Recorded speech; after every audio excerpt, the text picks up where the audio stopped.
আধুনিক বিজ্ঞানের অন্যতম সংযোজন মানুষবিহীন আকাশযান বা ড্রোন। এতদিন বিশ্বের সবচেয়ে উন্নত আর ক্ষমতাধর দেশই এই প্রযুক্তির ব্যবহার করে আসছে। তবে এখন মনে হচ্ছে বদলে যাচ্ছে দৃশ্যপট। বাংলাদেশের মেধাবী তরুণ আব্দুল্লাহ মামুন খান দ্বীপ দেশে বসেই তৈরি করছেন ড্রোন। তার তৈরি ড্রোনের নাম বাংলা ড্রোন কুয়েট। দ্বীপের এই সারা জাগানো উদ্ভাবনের গল্পই আজ তোমাদের জানাবো ফুডি চ্যাপস্টিক ইয়ুথ ক্লাবের মূল আয়োজনে।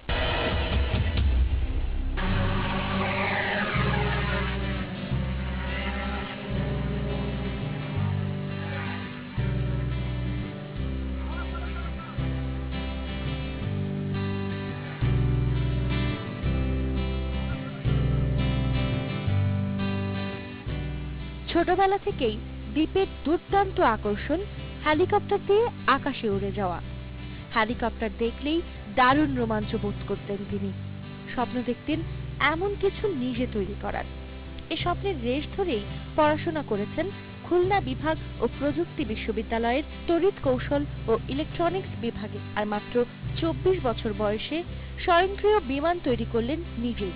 নাম দিলেন Bangla drone KUET. Flying drones বা আরসি রিমোট কন্ট্রোল ড্রোনস এসব নিয়ে দেখলাম যে বা বাইরে অনেক কাজ হচ্ছে, কিন্তু আমরা অ্যাকচুয়ালি এই ক্ষেত্রে পিছিয়ে যাচ্ছি। ওই জিনিসটা আমার মাথায় স্ট্রাইক করে এবং আমার মনে হয় যে ওই জিনিসটা আমাকে খুব ইন্টারেস্ট দিচ্ছে বা আমি ওই জিনিসটা থেকে মেইনলি ইন্টারেস্ট পাচ্ছি। তা আমার ইন্টারেস্ট অ্যাকচুয়ালি ওই দিকে।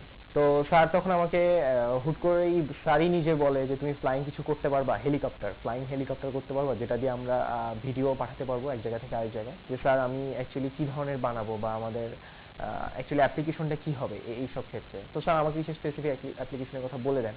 তো আমার যেই রেটিংয়ের মোটর এবং আমার যেই পাওয়ারের মোটর দরকার ছিল আমি সেগুলো দেখি যেগুলো আসলে বাংলাদেশে পাওয়া যায় না। এমন একটি প্রযুক্তি তৈরিতে বাধা বিপত্তি তো ছিলই, ছিল প্রয়োজনীয় সরঞ্জামের অভাব। তারপরেও থেমে থাকেনি তার প্রচেষ্টা। আজ কপ্টার তৈরির নিয়ম কানুন তার হাতের মুঠোয়। তাই আত্মবিশ্বাসে সবসময় বলিয়ান ছিলেন এই তরুণ বিজ্ঞানী। আমার কাছে মনে হচ্ছিল যে এটা এই ফ্রেমটা দিয়ে অ্যাকচুয়ালি এই আমার ড্রোনটাকে ফ্লাই করানো সম্ভব না। বিভিন্ন সময় আমি আমার ড্রোনটা ক্র্যাশও করেছে এবং ওই ক্র্যাশগুলো এত বাজেভাবে হয়েছিল যে আমার ফ্রেমটা মোটামুটি ড্যামেজ পর্যায়ে চলে গিয়েছে। তো রিজভি যেহেতু আপনার মেকানিক্যাল বা অ্যারোডাইনামিক সাইডগুলো খুব ভালো বুঝে, তো ওকে আমি তখন বলি যে তাহলে তুই আমার ফ্রেমটিকে অ্যাসেম্বল করে দে। তো ইন দ্য মিন টাইম আমিও কাজ করতে থাকি আমার ইলেকট্রনিক্স পার্ট নিয়ে।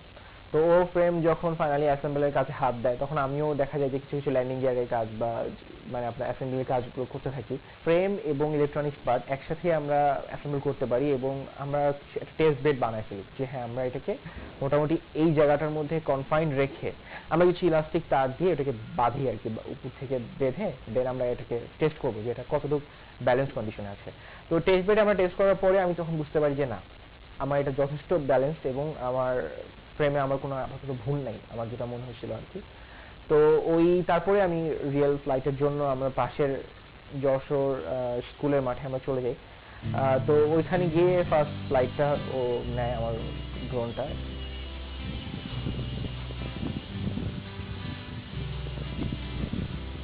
বুয়েটে চান্স পাইছে, সুয়েটে পাইছে, কুয়েটে হয়েছে।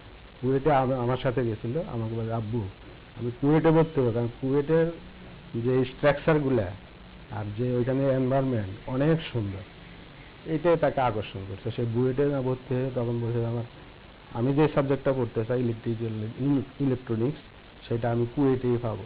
পড়াইছি আমি ক্লাস 8 পর্যন্ত আমি নিজেই পড়াইতাম। যতক্ষণ আমি পড়াইছি, যতক্ষণ আমি নিয়ে বসছি, কোনোদিন বলেনি আর পড়বো না, উঠে যাব বা কিছু। ওই ততক্ষণই পড়ছে, পরে খেলছে, দুষ্টামিও করছে। সাধারণত প্রতিরক্ষার কাজেই ব্যবহার করা হয় ড্রোন, তবে দ্বীপের স্বপ্ন তার আবিষ্কার আরো বড় পরিসরে কাজে লাগানো। এই ধরনের সিস্টেম বা এই ধরনের ড্রোন সিস্টেম আমরা বাইরে আমাদের দেশে তৈরি করে আমরা বাইরে এক্সপোর্ট করব। কারণ উন্নত কিছু দেশ ছাড়া অধিকাংশ দেশে কিন্তু এই ধরনের কাজ হয় না। কিন্তু দেখা যাবে যে মিলিটারি বা এরিয়াল রেকনেসেন্সের জন্য হোক বা ডিফেন্সের জন্য হোক, যে কারণেই হোক, অনেক দেশে এই ধরনের ড্রোন লাগতে পারে। বা পার্সেলের জন্য যদি কেউ ইউজ করতে চায় বা সিভিল ইউজের জন্য ইউজ করতে চায়, অনেক দেশে এই ধরনের ড্রোন লাগতে পারে। এখন অ্যান্ড্রয়েড ফোন দিয়ে ড্রোন চালানোর কাজ করছেন দীপ। এতে সফলতা এলে আরো এক ধাপ এগিয়ে যাবে তার বাংলা ড্রোন কুয়েট, আর সেই সাথে সারা পৃথিবীতে উজ্জ্বল হবে বাংলাদেশের নাম। যখন আমি পাস করি তার আগেই অ্যাকচুয়ালি জার্মানি একটা কোম্পানির সাথে আমার একটা ডিল হয় সাইন পাও, যে ওদের জন্য আমাকে কিছু কাজ করে দিতে হবে এবং জিনিসটা তখন রিমোট ছাড়া অটোনোমাসলি করতে হবে।